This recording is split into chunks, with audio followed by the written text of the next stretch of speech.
Shalom para wanita yang dikasihi Tuhan. Saya percaya tidak ada jarak dalam hadirat Tuhan. Tuhan sanggup menjamah setiap kita. Untuk itu mari kita siapkan hati dengan sungguh-sungguh. Izinkan Tuhan bekerja, melawat dan mengubah hidup kita. Mari kita berdoa untuk memulai ibadah ini.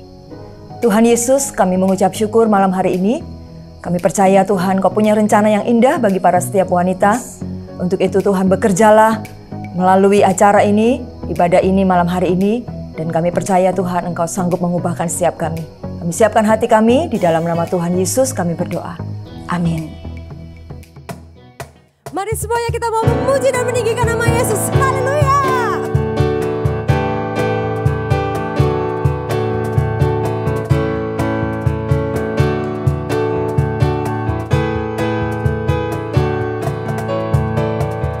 Hanya Kau milikku di surga. Tiada yang ku ingini di bumi, hanya Kau. Tak ku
kasih Tuhan.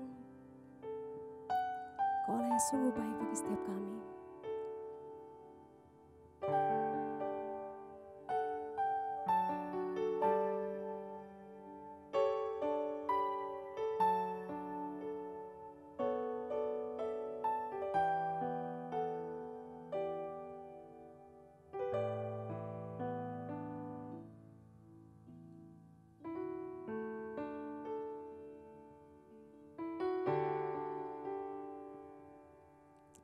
Rindu selalu bersamamu, tinggal di dalam kediaman-Mu, oh Tuhan, sebab ku sukai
menyembah-Mu dengan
Shalom saudara-saudaraku perempuan dalam Tuhan, kaum yang sangat diberkati.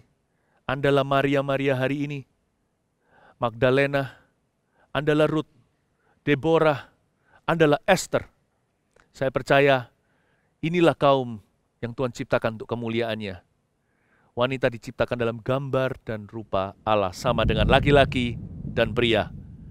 Tuhan sangat mengasihi Anda. Mari saya ajak kita untuk masuk ke hadirat Tuhan sekali lagi untuk berdoa sebelum kita menerima sebuah firman yang akan membebaskan dan memerdekakan kita semua untuk melayani Tuhan dalam berkat-berkat-Nya.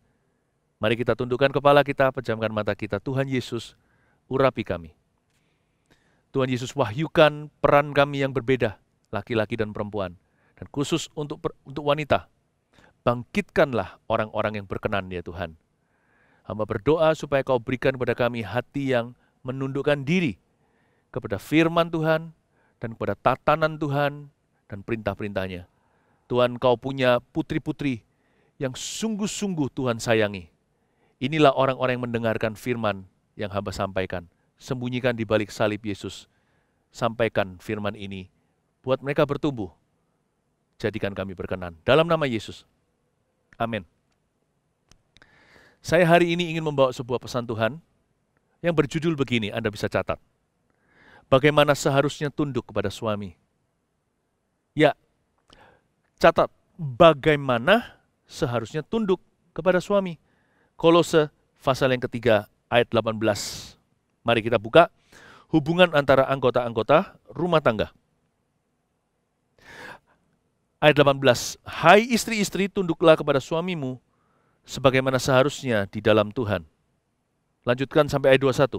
Hai suami-suami, kasihilah istrimu dan janganlah berlaku kasar terhadap dia.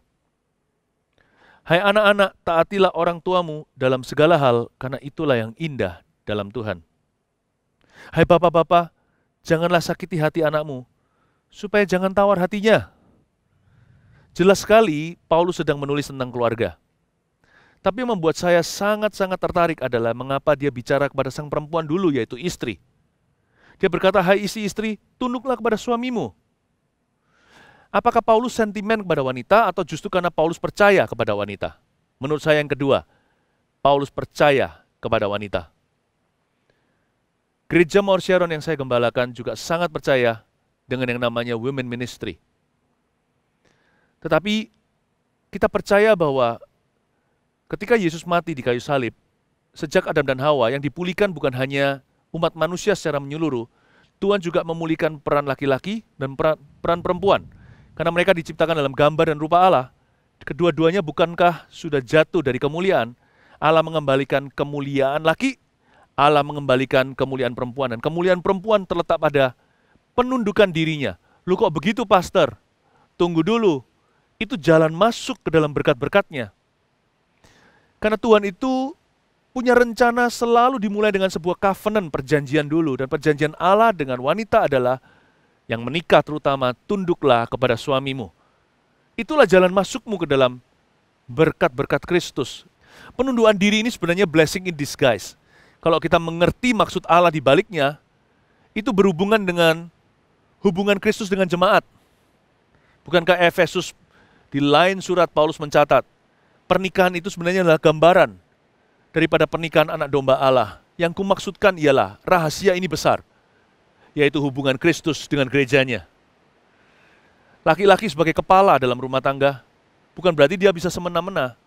Cara dia menjalankan kepemimpinannya akan berurusan langsung dengan hubungannya dengan Tuhan.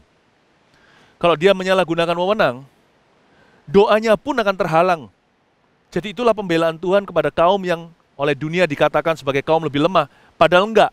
Paulus percaya wanita. Terlebih dahulu dia bicara kepada mereka karena dia tahu bahwa wanita berpengaruh. Penundukan diri ini berhubungan dengan rahasia besar itu. Hubungan Kristus dengan kita. Nggak ada perempuan yang memberontak itu yang bisa intim dan dekat dengan Tuhan Yesus, nggak bisa. Nggak ada laki-laki yang main tangan, yang hidup dalam perjinahan, yang menyalahgunakan kuasanya terhadap keluarganya, yang kasar terhadap wanitanya, yang bisa langgeng dengan Kristus. Nggak ada. Kalau ada pun itu pura-pura sebentar lagi, ikan busuk akan tercium baunya. Jadi sebenarnya Anda dan saya harus melihat betapa indahnya tatanan Allah. Allah menjadikan rumput hijau bukan merah. Allah menjadikan langit itu biru, bukan menjadikannya warna yang lain. Karena warna itu adalah tepat dalam ciptaan. Demikian pula penundukan diri bagi perempuan. Saya jelaskan ini bukan dengan tujuan untuk menghalalkan jajahan. Saya jelaskan dengan tujuan untuk membuka tingkap langit agar setiap perempuan diberkati oleh Tuhan. Sekarang kita lihat lagi sekali lagi baca ayat 18, hai istri-istri, tunduklah kepada suamimu sebagaimana seharusnya di dalam Tuhan. Kata tunduklah di sini sebenarnya berasal dari kata Yunani bahasa Perjanjian Baru yang berkonotasi seorang prajurit yang tunduk pada komandannya. Jadi, this is a Greek military term. Akar bahasa dari kata tunduk di Perjanjian Baru Indonesia ini adalah seperti ranking atau tatanan di dalam ketentaraan. Nah, seorang prajurit dengan jenderalnya, prajurit itu tunduk pada jenderalnya karena memang itulah hukumnya. Nggak tentu kalau si jenderal lebih pintar perang daripada si prajurit. Bisa-bisa si prajurit itu lebih pandai di lapangan. Karena jenderal mungkin sudah berada di dalam office atau kantornya sekian lama. Tapi prajurit setiap hari latihan di lapangan, di bawah terik matahari. Jadi seorang prajurit tunduk sama komandannya, nggak tentu karena komandannya lebih pintar perang. Nggak tentu karena dia itu smarter atau better. Nggak tentu karena dia lebih pintar, lebih pandai. Nggak tentu lebih baik bahkan. Seorang istri tunduk pada suami juga nggak tentu karena suaminya itu layak untuk ditundukin. Karena nggak semua suami adalah suami yang baik. Sebanyak suami yang baik di luar sana, ada banyak pula suami yang jahat. Lalu di mana fine line atau batasan penundukan? Nanti saya jelaskan. Tapi kita bicara tentang penundukan lebih dulu. Penundukan diri adalah God appointed order atau tatanan Tuhan. Itu adalah kehendak Kristus. Bukan bicara soal laki-lakinya itu layak nggak diberikan penghormatan begitu. Bukan, Anda menghormati Kristus. Dengan menundukkan diri pada suami, Anda sedang menuhankan Tuhan. Dan membuka pintu berkat bagi dirimu. Nah, menjadi seorang istri yang tunduk pada suami itu berarti menjadi bagian daripada tim di dalam keluarga. Penundukan diri itu bagian dari teamwork. Submission di sini bukan berarti seperti jajahan. Ini koloni, ini negara yang dijajahnya, ini tunduk sama pemerintahannya. Bukan. Yang disebut penundukan diri itu artinya seperti kesebelasan. Ada kaptennya bukan? Kaptennya yang memberi aba-aba. Atau seperti satu kelompok tim basketball. Ada coach atau ada pelatihnya. Pelatih itu adalah pemimpinnya. Bukan berarti bahwa dia satu-satunya yang penting. Coba bayangkan sang kapten kesebelasan itu bisa bermain sendiri. Yang 10 lainnya ngambek. Mereka nggak turun lapangan, kembali ke locker. Itu nggak akan menang, tak peduli kalau dia adalah Maradona. Demikian juga kapten itu adalah bagian dari tim, tetapi tetap dialah kaptennya. Istri tunduklah pada suami, bukan berarti Anda tidak setara, tapi berarti Anda dan suami adalah tim dan Tuhan telah memilih sang laki-laki sebagai pemimpinnya. Tapi Pastor Philip, tidak semua laki-laki bisa mimpin. Suamiku itu jelas-jelas bukan pemimpin dalam rumah tangga kami. Hidupnya nggak keruan, kata-katanya kasar, tidak bertanggung jawab. Oke, tunggu dulu ya. Saya jelaskan satu persatu. Tapi puji Tuhan kalau Anda punya suami yang baik. Jangan banding-bandingkan dengan suami orang. Asal dia bertanggung jawab dengan hidupnya, mengasihi keluarganya dan bertanggung jawab pula. Oh, itu berkat yang tiada duanya. Tapi jaga-jaga kalau ada di sini yang berkata, suamiku tidak layak untuk menerima penundukan diriku. Apa-apaan itu? Mari kita uji kembali. Jangan-jangan sekalipun suami Anda salah, Anda juga salah di depan Tuhan dengan attitude atau sikap hati begitu. Kalau mau menjadi seorang wanita yang berkenan, ya dimulai dengan peran sendiri-sendiri. Jangan otak-atik orang lain dulu. Orang lain gimana urusan dia dengan Tuhan. Anda hanya bisa ingatkan, maksimal tegur dia dengan kasih. Lebih dari itu hanya Roh Kudus bisa ubah. Tapi kalau Anda sendiri, itu pilihan pribadi. Karena itu jangan salah di hadapan Tuhan. Nah, menjadi seorang istri yang tunduk kepada suami, itu juga ada perlindungan Tuhan. Maka ayatnya bunyinya begini sekali lagi. Hai istri-istri, tunduklah kepada suamimu, sebagaimana seharusnya di dalam Tuhan. Ini indah, sebagaimana seharusnya di dalam Tuhan. Makanya saya kasih judul sharing saya hari ini, bagaimana seharusnya tunduk kepada suami. Ini jawabannya. Tunduklah kepada suamimu, hai istri, sebagaimana seharusnya di dalam Tuhan. Bahasa Inggrisnya begini, tunduklah, hai istri-istri, kepada suamimu, as it is fitting to the Lord. Anda pernah fitting enggak kalau kita pergi ke satu toko swalayan atau ke sebuah department store begitu, lalu kita beli baju, ada tempat untuk mencoba pakaian, masuk ke dalam, kita fitting dulu, cocok nggak jas ini atau celana atau hem ini, kita fitting. Nah, kalau itu pas, kita baru beli, kalau sudah sesuai dengan selera. Penundukan diri itu bukan fitting to you, but fitting to the Lord. Itu bukan pas dengan dirimu, tapi pas dengan Tuhanmu. Jadi, tidak ada hubungan dengan, aku ini bukan wanita yang gampang tunduk sama pria. Aku bukanlah tipe submissive atau submissive type. Aku ini loh, bahkan penghasilanku lebih besar dari suamiku. Apa-apa aku yang mutusi dalam keluarga. Jangan-jangan istri dominan. Nggak apa-apa kepribadiannya kuat. Tapi dominan itu beda, nggak ada hubungan dengan strong personality. Dominan itu lebih kepada meremehkan dan merasa diri lebih baik, merasa lebih pintar. Lebih baik, lebih pintar beneran, bukan merasa lebih pintar. Sebab Tuhan tidak cari orang pintar, Tuhan cari orang yang taat dalam keluarga untuk memulai pemulihan jikalau keluarga itu berantakan. Dan jikalau keluarga itu baik-baik, Tuhan cari orang yang taat untuk menambah berkat. Jadi bukan fitting dengan Anda. Jangan sampai kerajaan Allah itu dicocokkan dengan dirimu. Anda dan saya harus mencocokkan diri dengan standar Allah. It is fitting to the Lord.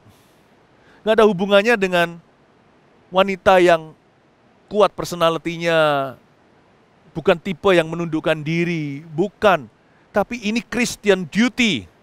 Inilah tanggung jawab kekristenan bagi setiap wanita yang menikah. Ini tidak ada hubungannya dengan perasaan Anda. Ini adalah kehendak Allah. It is fitting to the Lord itu artinya, it's about being a follower of Christ. Ini semua berhubungan langsung dengan bagaimana seorang perempuan menjadi seorang pengikut Kristus di dalam rumahnya. Itu maksudnya, sebagaimana seharusnya di dalam Tuhan. Tapi kata sebagaimana seharusnya ini juga memberikan awasan, sehingga suami tidak bisa semena-mena atau melakukan sesuatu yang melanggar firman Tuhan. Dan dia bisa menggunakan wewenangnya untuk menyuruh istrinya berdosa. Makanya, hai istri tunduklah sebagaimana seharusnya. Bukan sebagaimana seharusnya menurut perasaanmu. Nanti berdebat terus. Suaminya ngomong A, selalu dia bantah.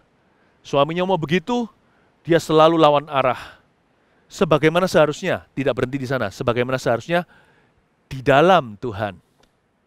Di dalam Tuhan itu ada hal-hal yang tertulis di dalam Alkitab. Yang itu sudah nggak perlu didebat.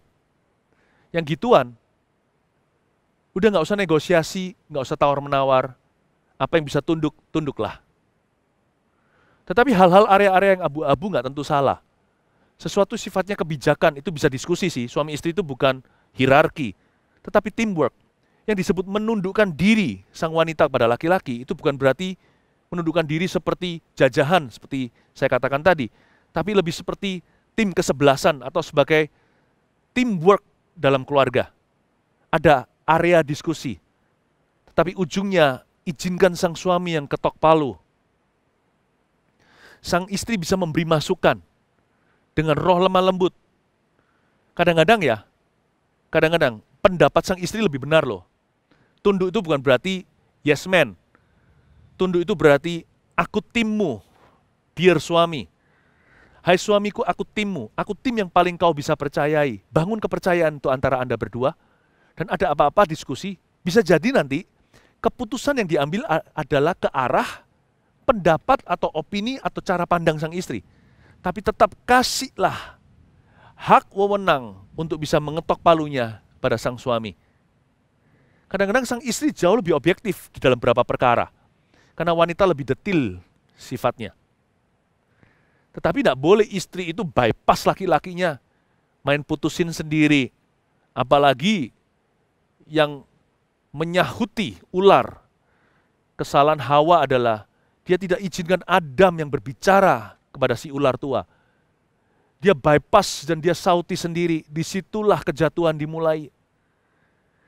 Sekalipun Anda lebih smart, mungkin ada wanita yang jauh lebih kuat. Perempuan yang lebih objektif, penghasilan pun bisa lebih besar. Wanita tetap diciptakan sebagai perempuan. Pria tetap diciptakan sebagai laki-laki. Beda peran. Kalau kita mau melihat berkat Tuhan, tidak boleh melanggar hukum-hukum Allah. Apalagi dalam rumah tangga, damai sejahtera anak-anak kita. Sebagaimana seharusnya di dalam Tuhan ini juga menjaga sang perempuan, supaya laki-laki tidak bisa semena-mena. Kata sebagaimana seharusnya di dalam Tuhan itu juga berarti bahwa sang suami bukan Tuhan. Ini kabar baiknya dalam penundukan. Penundukan diri itu balance sekali. Tuhan yang memerintahkan, ya Tuhan otomatis menjagalah ya. Tuhan berkata, kamu tunduk ya. Bagaimana Tuhan melepaskan anak perempuannya dalam rumah tangga? Tuhan kan juga kepikiran. Karena itu Tuhan memberikan satu pasal penjagaan. Setengah ayat berikutnya berkata, tunduk sebagaimana seharusnya dalam Tuhan. Contohnya laki-laki tidak bisa pakai wewenang kuasa aku kepala keluarga. Aku perintahkan kamu untuk menyembah berhala. Dia nggak bisa. Karena di atas laki-laki ada Tuhan Yesus yang menjaga baik laki-laki maupun perempuan dalam pernikahan. Kalau bicara soal jaga ya tentunya Tuhan pasti lebih jaga yang wanita. Karena wanita kan berada di bawah laki-laki itu. Tuhan pasti jaga, makanya pasal ayat ini menjaga Anda. Dan juga menjaga laki-laki supaya jangan berdosa terhadap istrinya. Tahu nggak, pria yang kasar terhadap wanitanya, suami yang berbuat jahat terhadap istrinya, doa laki-laki itu akan ditolak oleh Tuhan. Kalau tangannya tidak kudus ketika terangkat ke sorga, mau doa gimana pun, mau puasa sampai kapanpun, Tuhan juga tidak akan mendengarkan doa pria itu. Tuhan itu baik. Tuhan itu baik. Sebagaimana seharusnya dalam Tuhan berarti, di atas laki-laki minimal ada 10 perintah Allah. Jangan ada padamu Allah lain, maksudnya menyembah berhala. Jangan membunuh, jangan mencuri, jangan berzina. Jadi ada perlindungan Kristus di dalam pernikahan itu. Yang pasti sebagai wanita, sebagai istri, kalau laki-lakinya menjalankan sesuatu yang adalah perintah Tuhan, tunduklah tanpa pertanyaan. Kalau dia melaksanakan sesuatu yang tidak melanggar firman Tuhan, tetapi tidak tertulis dalam firman Tuhan, kebijakan contohnya, bukan tunduk aja lakukan yes man doang, tetapi diskusi. Kalau ada pertanyaan, silahkan disampaikan. Disitulah terletak yang namanya komunikasi. Tetapi dalam berbicara, pastikan dengan roh yang lemah lembut, laki-laki bicara dengan kasih. Kalau sesuatu yang tertulis jelas-jelas dalam firman Allah, udah nggak usah ditanya. Tapi kalau nggak tertulis di sini, namun nggak salah, tanyalah. Disinilah pria harus menjelaskan. Ini yang disebut dengan bicara komunikasi hati ke hati. Disinilah besi menajamkan besi. Suami menajamkan istri, sebaliknya istri menajamkan suami. Di area inilah ada Roh Kudus sehingga tidak terjadi Ananias dan Safira sama-sama kompak dalam perkara yang salah, dua-dua dihukum Allah. Di sini bisa saling mengingatkan. Digodok sama-sama itu keputusan, meskipun akhirnya keputusan itu dilabelkan dengan namanya Adam. Lihat, meskipun Hawa yang mengambil keputusan, tetap Alkitab mengatakan Adamlah yang jatuh dalam dosa. Sebab Adamlah penanggung jawabnya dalam keluarga. Karena itu, wanita boleh punya sikap hati yang punya kepribadian yang kuat, maksud saya. Wanita bisa punya pikiran brilian. Tapi ingatlah, Allah akan meminta pertanggungjawaban dari suamimu. Karena itu jangan bypass dia. Jangan menjadi wanita dominan. Jadilah wanita yang kuat, bukan wanita yang dominan. Tapi jadi laki-laki juga sebaliknya, kalau ada pria yang mendengarkan saya. Jangan jadi pria yang lempar tanggung jawab. Semua suruh perempuan, nanti setelah itu kalau dia salah, kita salahkan dia seperti Adam. Yang dia lakukan kepada Hawa, itu loh perempuan yang kau taruh di sampingku. Nah, dia cuci tangan, lalu salah-salahkan, menjadi seorang blaming husband, nothing worse than that. Tidak ada yang lebih parah, tidak ada yang lebih payah daripada itu. Sebagaimana seharusnya di dalam Tuhan ini super indah, ini tidak menceritakan tentang limit atau extent penundukan diri, lebih kepada motif. Motivasi penundukan diri itu apa sebagaimana seharusnya? Motivasi penundukan diri bagi seorang wanita itu adalah karena dia tahu dia adalah putrinya Bapa di sorga. Dia menundukkan diri itu karena dia tahu bahwa dia adalah seorang istri yang takut akan Allah. Itu adalah tanggung jawabnya, itulah discipleship atau pemuritan Kristus dalam dirinya. Itu Christian duty atau tanggung jawab kekristenannya di dalam rumah tangga. Tetapi tetap ya, sekali lagi saya kasih 3 aja, awas-awas sebagaimana seharusnya dalam Tuhan ini, saya kasih 3 perkecualian yang hati-hati. Kenapa saya bilang pengecualian yang hati-hati? Karena kalau nggak hati-hati segala sesuatu perkecualian nanti. Kalau memang hati memberontak ya apapun juga dihalalkan. Segala cara ditempuh. Pokoknya merasa diri benar deh selalu. Pokoknya suami selalu dibantah.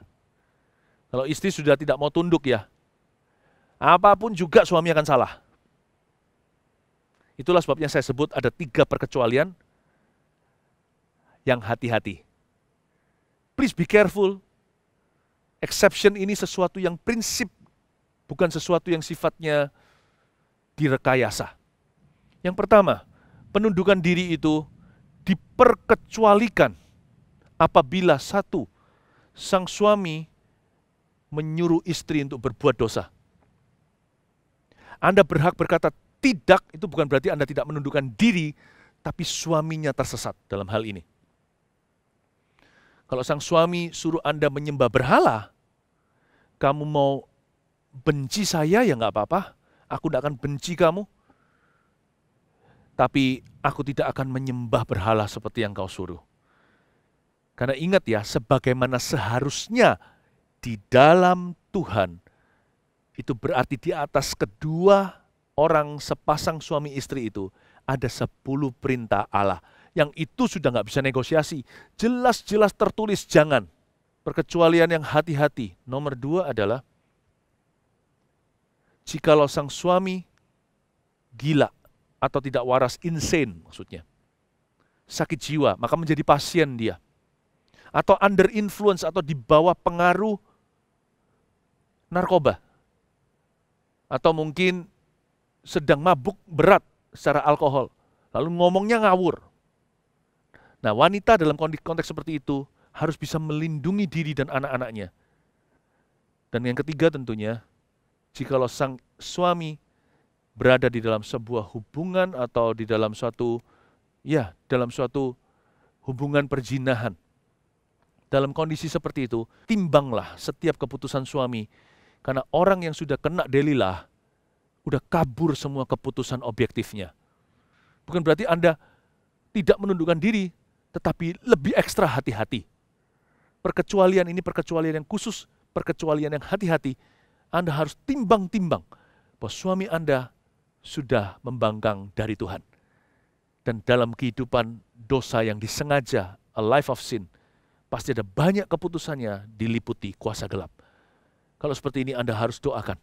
Zaman di mana laki-laki dirusak oleh setan di mana-mana.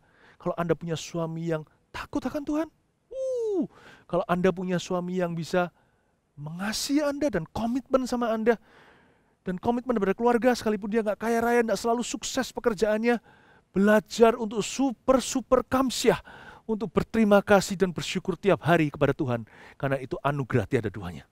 Saya juga ingin beritahu kepada yang masih bujangan, yang wanita, perempuan yang bujangan, kalau Anda cari seorang pasangan hidup, jangan cari pria yang sekedar atraktif atau yang ganteng menarik hati. Jangan cari laki-laki yang wealthy atau cari kekayaannya. Atau cari yang romantik, bukan hanya yang atraktif. Tapi carilah seorang pria yang Anda bisa respect hidupnya. Itu penting sekali. Karena itu cikal bakal nanti destiny Anda sebagai istri yang takut akan Tuhan, agar Anda bisa dengan mudah menundukkan diri kepadanya. Cari pria yang Anda bisa lihat hidupnya dan Anda berkata, aku bisa respect laki-laki ini. Praktekkan penundukan diri, bukan karena terpaksa. Praktekkan penundukan diri karena kasih. Rahasia ini besar. Hubungan Kristus dengan jemaatnya. Rahasia ini besar. Hubungan Kristus dengan kita. God bless you ladies. Tuhan mengasihimu, saudara-saudara perempuan di dalam Tuhan. Gereja Mawar Sharon dan kami semua mendoakan agar Anda semakin mulia hingga kedatangan Tuhan. Mari kita sama-sama berdoa. Tuhan Yesus, hamba berdoa mulai hari ini, setiap kami membuat komitmen baru, hamba dulu mewakili laki-laki sebagai pria yang takut akan Tuhan. Kami mau mengasihi istri kami yang sudah menikah tentunya, seperti Kristus mengasihi jemaat. Kami mau ya Tuhan Yesus untuk berlaku lemah lembut, gentle. Ya Tuhan, bukan berlaku kasar pada mereka. Juga supaya agar jangan doa kami terhalang. Kami percaya Tuhan cinta putri-putrinya yang Tuhan titipkan kepada suami-suami mereka. Biarkan kami tidak mengecewakan Bapa. Bukan hanya mengasihi istri kami, tapi supaya kami bisa mengasihi putri-putri yang Kau berikan masing-masing satu kepada setiap suami, untuk kami take care seumur hidup, cintai sampai mati. Sampai akhirnya kematian memisahkan, kami setia. Hamba berdoa untuk para wanita mewakili kaum Hawa. Hamba berdoa di dalam nama Yesus Tuhan. Kekuatan mereka dari Engkau, fisik mungkin tidak sekuat laki-laki, tetapi mental, batin mereka powerful sekali. Tambahkan strength di situ. Bagi keluarga yang suaminya belum berfungsi sebagai imam, hamba berdoa ya Tuhan, urapi wakil ketua kelasnya ini, yaitu ibu-ibu, yaitu wanita di dalam rumah ini. Di dalam nama Yesus agar mereka berdiri sebagai syafaat perantara antara Tuhan bersama-sama dengan anak-anak mereka. Hamba berdoa doa mereka untuk suami mereka dijawab ya Tuhan. Tahun ini menjadi tahun terobosan ketika mereka bisa berkata seperti Yosua cetuskan, aku dan seisi keluargaku melayani Tuhan. Akhirnya ibu-ibu bisa berkata, aku dan suamiku sama-sama melayani Kristus. Bagi yang single parent ya Tuhan, sendirian membesarkan anak. Sebagai seorang janda, hamba berdoa, janda yang ditinggal mati atau meninggal oleh suaminya, hamba berdoa Tuhan berikan kekuatan dan ketabahan. Hamba berdoa ya Tuhan, Kau kirimkan figur-figur laki-laki yang benar dalam kehidupan putra-putrinya. Terutama dari Tuhan Yesus sendiri, hamba berdoa tercover anak-anak mereka, tidak ada satupun yang punya roh yatim piatu. Terima kasih Yesusku. Dan kalau ada wanita di sini yang punya suami yang baik, oh Tuhan, kami rayakan sekarang. Kami percaya ya Tuhan Yesus, tidak ada berkat lebih indah daripada ini ketika suami, istri, dan anak-anaknya utuh sama-sama dalam kehendak Allah. Sekalipun masih kurang ini itu, mereka tidak kekurangan sesuatu karena Tuhan adalah gembalanya. Berkati every family, berkati Tuhan, dan berkati setiap perempuan yang mendengarkan firman ini, terutama saudari-saudari kami perempuan dalam Tuhan. Jesus loves you. Dalam nama Yesus. Amin. Saya percaya setiap kita telah diberkati oleh firman Tuhan yang dibawakan oleh Pastor Philip. Dan saya juga percaya Tuhan akan bekerja luar biasa dalam kehidupan Anda semua.